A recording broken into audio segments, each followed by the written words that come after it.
తరచుగా బరువు తగ్గుట అంటే ఏంటి?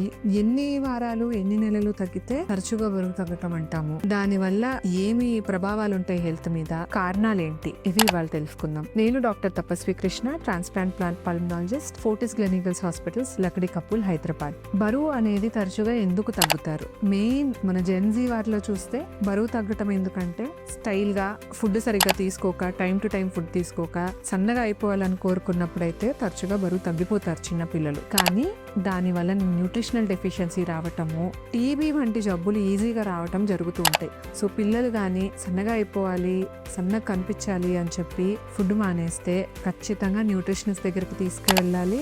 డాక్టర్ దగ్గరికి కూడా తీసుకువెళ్ళి న్యూట్రిషన్ ఎందుకు ఇంపార్టెంట్ అనేది కూడా వాళ్ళకి తెలియజేయాలి.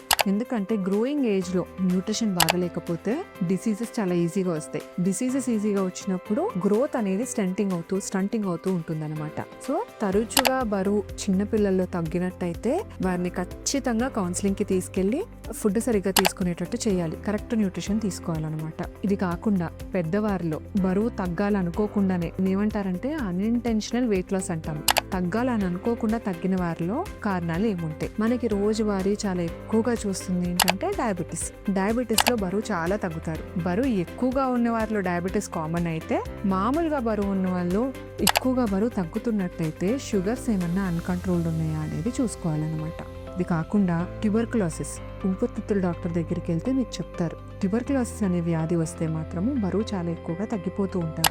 2-3 నెలల్లోనే 10 కేజీలు 11 కేజీలు వెయిట్ లాస్ అయ్యాము, మేమేమీ చేయట్లేదు, దానికోసం ఫుడ్ తిందామంటే ఆకలి వేయట్లేదు అని చెప్పి వస్తారనమాట. ఇది కాకుండా థైరాయిడ్ ప్రాబ్లమ్స్, థైరాయిడ్ బాగా ఎక్కువ అయిపోయి థైరాయిడ్ హార్మోన్ బాడీలో మెటబాలిజం చాలా ఎక్కువగా అయిపోయినప్పుడు నిద్ర రాదు, వెయిట్ తగ్గిపోతారు, ఆకలి చాలా వరకు పెరిగిపోతుంది థైరాయిడ్ ఇష్యూస్ లో ఉన్నప్పుడు. అదే హైపోథైరాయిడిజం ఉన్నప్పుడు వెయిట్ చాలా వరకు పెరిగిపోతుంది అనమాట. సో ఈ వెయిట్ ప్రాబ్లమ్స్ అనేవి లంగ్ హెల్త్ తో, ఊపిరితిత్తుల హెల్త్ తో కూడా చాలా వరకు కంబైన్ అయ్యి ఉంటుంది. సో ట్యూబర్కులోసిస్ అనే ప్రాబ్లమ్ లో వెయిట్ లాస్ ఉంటుంది, ఇంటర్స్టిషియల్ లంగ్ డిసీజ్ లో కూడా వెయిట్ లాస్ ఉంటుంది. ఇదే కాకుండా chronic obstructive pulmonary disease. So daily మేము ఈ పేషెంట్స్ ని చూసినప్పుడు న్యూట్రిషన్, పల్మనరీ రీహాబిలిటేషన్ మీద చాలా వరకు స్ట్రెస్ పెడతాము. సో అన్ఇంటెన్షనల్ వెయిట్ లాస్ అవుతున్నట్టయితే ఖచ్చితంగా డాక్టర్ వద్దకు వచ్చి మీరు ఏంటి కారణం అనేది కనుక్కోవాల్సి వస్తుంది అనమాట. Thank you.